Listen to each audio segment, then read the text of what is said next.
Barangay Hall sa Mactan Lapu-Lapu City nasunog. Maayo na lang kay dali kining narespondehan sa mga sakop sa Mactan Fire Substation nga tapad ra usab sa dapit. Miabag usab ang dugang mga personnel sa Lapu-Lapu City Fire District hinungdan nga wa gayud hingpit na ugdaw ang Barangay Hall. Alas 2:15 sa hapon niadtong Sabado, Pebrero 8, dihang miulbo ang sunog nga giisa sa first alarm. Pagka alas 2:32, hingpit nga napaong ang kayo.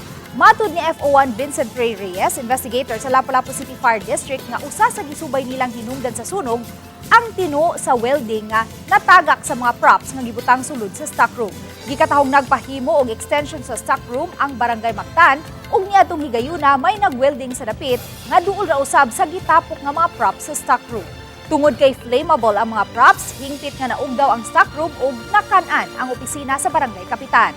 Wala hinooy gikatahong naangol o nakalas atol sa sunog nga nagbilin og 540,000 pesos nga danyos. Sa pagkakutlo ning balita, wala pa makuha og habig ang kapitan sa barangay kay wa kini sa iyang opisina kaganihang buntag, usab makontak ang iyang cellphone.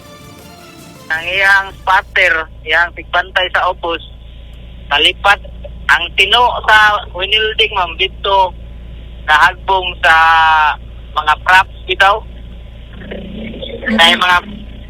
May mga styrofoam nga natuan mo to nga nag-create na siya og kayo, biga.